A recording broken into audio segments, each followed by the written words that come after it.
Hello আমার দুষ্ট প্রিয় মিষ্টি বন্ধুরা, তোমরা সকলে কেমন আছো? বন্ধুরা, তোমাদের জন্য নতুন একটি গল্প নিয়ে চলে আসছি। বন্ধুরা, তোমরা আমাকে যে পরিমাণ সাপোর্ট করেছ সেটা বলার মতো ভাষা নেই আমার কাছে। বন্ধুরা, গল্পটি না টেনে শেষ পর্যন্ত দেখলে আশা করি তোমাদের দাঁড়িয়ে যাবে এবং তোমরা হাতের কাজ করতে বাধ্য হবে। চলুন বন্ধুরা, গল্পটি শুরু করি। দেখুন, একদম এগোবেন না। আমি কিন্তু চেয়ে পুরো বাড়ি মাথায় তুলে নেব। না, এবারও কোনো কাজ হল না। সেই একই রকমভাবে ভিলেনি চাহনি যুক্ত করে স্নিগ্ধ মুখখানাটাকে একেবারে ভয়ঙ্কর বানিয়ে এগিয়ে আসছেন উনি আমার দিকে। উনি যতই আমার দিকে এগোচ্ছেন আমি ততই এক পা করে পিছিয়ে যাচ্ছি। পেছাতে পেছাতে এক পর্যায়ে দেয়ালে পিঠ ঠেকে গেল আমার। উনি ঠোঁটে আবারও সেই মারাত্মকভাবে ঘায়েল করা বাঁকা হাসির রেশ ফুটিয়ে ঝুঁকে পড়লেন আমার দিকে। সাথে সাথেই ভয়ে চোখ মুখ খিচে বন্ধ করে নিলাম আমি। আবারও জিজ্ঞেস করছি, দুধটা খাবে কি না? Yes or no? এবারেও আমি নিজের মাথাটাকে ডানে বামে নাড়িয়ে অসম্মতি জানালাম। আবারও সেই একই হতাশাজনক নেগেটিভ উত্তর আশায় চোখের দৃষ্টি তীক্ষ্ণ হয়ে উঠল উনার। উনি নিজের এক হাত দিয়ে আমার কোমর জড়িয়ে ধরে হে চকাটান মেরে সোজা উনার বুকের উপর ফেললেন আমায়। ঘটনার আকস্মিকতায় চরমভাবে ভড়কে গেলাম আমি। গলা শুকিয়ে আবারও কাঠ হয়ে এলো আমার। এই মুহূর্তে পানি না পেলে বোধহয় আমি মরেই যাব। বর্তমানে যদি আমার দুটো পাখা থাকত তবে উড়ে গিয়ে পানির সন্ধানে কি থার্স্টি ক্রাউ এর মতো কলসিতে পাথর না ছুঁড়ে পুরো কলসির মধ্যেই ঢুকে পড়তাম আমি। উনি আমার কোমরটা আগের থেকেও শক্ত করে চেপে ধরে কানের কাছে মুখ নিয়ে এসে নেশাভরা কণ্ঠে বলতে লাগলেন, লাস্ট টাইম বলছি খেয়ে নাও, নয়তো কন্ট্রোল লেস হয়ে পড়ব আমি। Please do it fast অননা। এবার আমি যে হাত পা ছাড়িয়ে কান্না করব তারও পথ রাখলেন না উনি। আমি জমে পুরো ফ্রিজ জয় গিয়েছি। বুঝতে পারছি আজ হয় দুধ খেয়ে অর্ধমিত হয়ে থাকতে হবে, নয়তো উনার কাছেই খুন হয়ে যেতে হবে আমায়। অবশেষে যখন আর কোনো পথ খুঁজে পেলাম না তখন শুকনো গলায় কাপা কাপা কণ্ঠে বলে উঠলাম, খাবো। প্লিজ এবার সরুন। আমার ভয় করছে। কিন্তু অদ্ভুত, আমার কথাটা যেন উনি আমার এত কাছে থেকেও শুনতে পেলেন না। আমার কোমর চেপে ধরেই আরও গভীরভাবে মিশিয়ে নিলেন আমায় নিজের বুকের সাথে। এদিকে আমার শরীরে মারাত্মক কম্পন শুরু হয়ে গিয়েছে। জানি না কেন এমন হচ্ছে। উনার সংস্পর্শে আমি এর আগে যে যাইনি এমনটা নয়, তবে অনাকাঙ্ক্ষিতভাবে উনার এমন আচরণ ঠিক নিতে পারছি না আমি। উনি দিনদুনিয়া ভুলে গিয়ে আলতো করে আমার কানের লতিতে ঠোঁট ছুঁয়ে দিলেন নিজের। ভয়ে আতঙ্কে উনার শার্ট খামচে ধরলাম আমি। এবার একটু জোরেই বলে উঠলাম, ভাইয়া, খুবই পিপাসা পেয়েছে। ছেড়ে দিন আমায়। পানি খাবো। সাথে সাথেই ফট করে ছেড়ে দিয়ে উল্টো দিকে মুখ ঘুরিয়ে জোরে জোরে নিঃশ্বাস ফেলতে লাগলেন উনি। দুহাতে নিজের চুলগুলো টানতে টানতে অস্পষ্টভাবে বুলি আওড়াতে লাগলেন, যার মৃদু আওয়াজ আমার কান পর্যন্ত পৌঁছলেও বোধগম্য হল না মোটেই। What's wrong with you Nibir? Control. Why am behaving like a sick mad? Why? ভাইয়া, কি হয়েছে আপনার? আমার প্রশ্নে চমকে উঠলেন উনি। টানতে থাকা চুলগুলো থেকে হাত সরিয়ে কিছুক্ষণ চুপ থেকে আমার মুখ পানে ফিরে তাকালেন উনি। দুধের একটা গ্লাস হাতে নিয়ে উনি বলে উঠলেন, নাথিং। খেয়ে নাও চটপট আর আমায় উদ্ধার করো। আবারও দুধের গ্লাসটা দেখেই চোখ টলমল করে উঠতে শুরু করল আমার। দুধের গ্লাসের দিকে আমায় এভাবে অসহায় দৃষ্টিতে তাকিয়ে থাকতে দেখে ভ্রু কুঁচকে উনি আবারও বলে উঠলেন, ওভাবে তাকিয়ে থেকে কোনো লাভ নাই। এই গ্লাস দুধ খতম না করলে এক ফোঁটাও পানি পাবে না। আর তুমি নাকি তৃষ্ণার্ত। So drink it. It will remove your thirstiness easily. তা এখন বলো কোনটা মিক্স করব? Horlicks, Complan or Boost? নাকি এমনিতেই খেয়ে নেবে, কোনটা? উনার কথায় শুকনো ঢোক গিলে আশেপাশে চোখ বুলাতে লাগলাম আমি। আমায় কিছু খুঁজতে দেখে উনি ভ্রু কুঁচকে জিজ্ঞেস করলেন, এদিক ওদিক খোঁজো কি? মেইন জিনিস তো আমার হাতেই। আমি খানিকটা ইতস্তত বোধ করে আমতা করে বলে উঠলাম, ইয়ে মানে লবণ। উনি যেন আমায় লবণ খুঁজতে দেখে ভ্যাবাচ্চাকা খেয়ে গেলেন। খানিক ভেবে নিয়ে ভ্রু নাচিয়ে জিজ্ঞেস করলেন, লবণ দিয়ে হবে কি?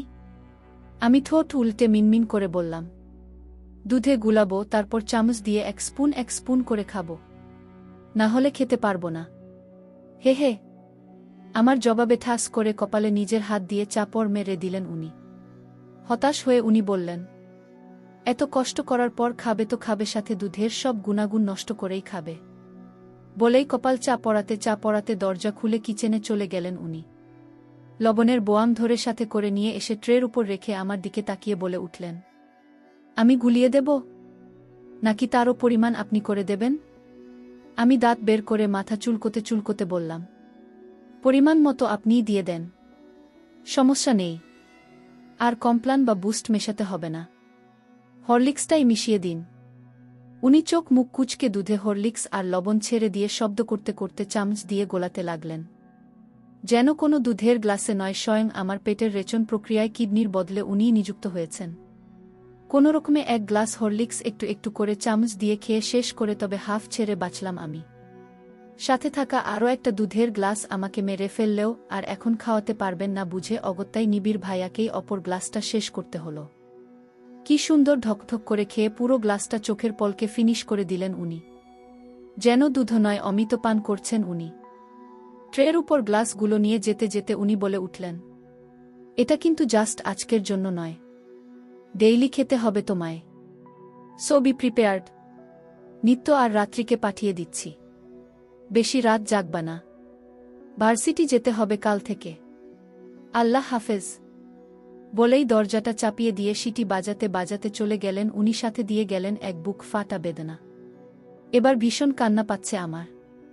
এরকম অত্যাচার প্রতিদিন সহ্য করতে হবে কল্পনা করতেই আমার হাত পা ঠান্ডা হয়ে আসছে। ঠোঁট উল্টে গালে হাত রেখে মুখ ফুলিয়ে বসে রয়েছি আমি। সামনেই নিত্য আপু আয়নার সামনে নিজের লম্বা চুলগুলোতে চিরুনি চালিয়ে যাচ্ছে, আর এদিকে রাত্রি আমার মুখ পানে একবার করে তাকাচ্ছে, সাথে মুখ টিপে হেসে চলেছে। আমি অননা দুধও খেয়েছি এই নিয়ে বোধহয় ইতিহাস সৃষ্টি হয়ে গিয়েছে, যার দরুন রাত্রির সেই ইতিহাস নিয়ে চরম ইন্টারেস্ট, সাথে ফিলিং ফানি মুড তো যুক্ত রয়েছে রাত্রির। ওর এই গা জ্বলানো হাসি দেখে ইচ্ছে তো করছে বক্সিং এর মতো ধিসুম করে মেরে নাকমুখ ফাটিয়ে দেই, কিন্তু আফসোস আমার শরীরে বক্সিং করার মতো শক্তির ছিটেফোঁটাও অবশিষ্ট নেই। রাত এখন 1:06।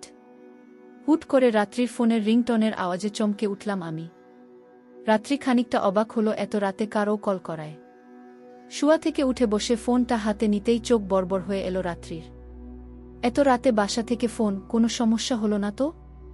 তাই আর দেরি না করে চট করে ফোনটা রিসিভ করে কানে ধরে ভয়ে রাত্রি বলে, হ্যালো আম্মু।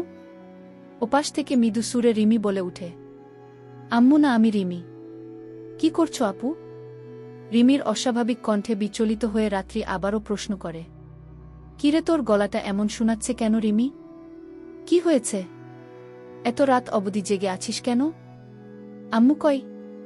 ওপাশ থেকে কাপা গলায় রিমি বলে, কিছু হয়নি আপু, ঘুম আসছে না, জ্বর এসেছে একটু তো তাই। আম্মু মাথায় জলপট্টি দেবে দেখে পানি আর কাপড় আনতে গিয়েছে। তুমি কাল জলদি চলে এসো আপু, তুমি আসলেই আমি সুস্থ হয়ে যাব দেখো, অনেক মিস করছি তোমায়। রিমির জ্বর কথাটা কান পর্যন্ত পৌঁছতেই রাত্রির মুখটা ফ্যাকাশে বর্ণ ধারণ করল। ছোট বোনটাকে যতই বকাঝকা করুক না কেন বা যতই তার সাথে হুটহাট মারামারি করুক না কেন, দিন শেষে ঠিকই রাত্রি গিয়ে রিমি মাথায় হাত বুলিয়ে দেয়। একমাত্র আদরের ছোট বোনকে বাইরে থেকে কঠিন রূপ দেখালেও ভেতরে ভালোবাসে রাত্রি। এক কথায় অসম্ভব রকমের ভালোবাসে। তাই তো সামান্য জ্বর নামক শব্দটা শুনেই ঘামতে শুরু করে দিয়েছে সে।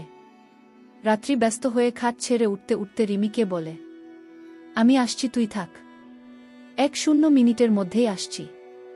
বলেই ফোনের লাইনটা কেটে গ্রাম থেকে ফেরার পথে নিজের গুছিয়ে রাখা ব্যাগটা হাতে নিল রাত্রি। আমি আর নিত্য আপু রাত্রিকে এত ব্যস্ত হয়ে ঘর থেকে বেরোতে দেখে চটজলদি বিছানা ছেড়ে নেমে পড়লাম। রাত্রির সামনে গিয়ে বিচলিত হয়ে প্রশ্ন করলাম, কি হয়েছে? এত রাতে হন্তদন্ত হয়ে ব্যাগ হাতে কোথায় যাচ্ছিস?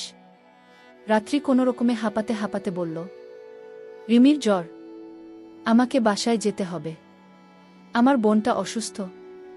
রিমি অসুস্থ শুনে আমারও মনটা খারাপ হয়ে গেল, কিন্তু এত রাতে রাত্রিকে একা বাসায় যেতে দেওয়াও তো যাবে না। হাজার হোক মেয়ে মানুষ, মাঝ রাতে রাস্তায় খারাপ মানুষের আনাগোনা থাকে, তাই রাত্রিকে বাধা দিয়ে বললাম, এত রাতে বাড়ি যাওয়া ঠিক হবে না রাত্রি, বিপদ হতে পারে। আমায় কথায় নিত্য আপু সায় দিয়ে বলল, কাল ভোর বেলায় যেও রাত্রি, কিছু হবে না, চিন্তা করো না। কিন্তু রাত্রি নাছোড়বান্দা, সে যখন এখন যাবে বলেছে তো যাবেই। আমরা তো আর ওকে এভাবে একা ছাড়তে পারি না, তাই নিত্য আপু খানিক ভেবে বলল, তুমি একটু দাঁড়াও, আমি ভাইয়াদের মধ্যে কাউকে বলি তোমায় পৌঁছে দিয়ে আসতে। আর আমার কাছে মেডিসিন আছে, তোমায় দিচ্ছি, নিয়ে যেও।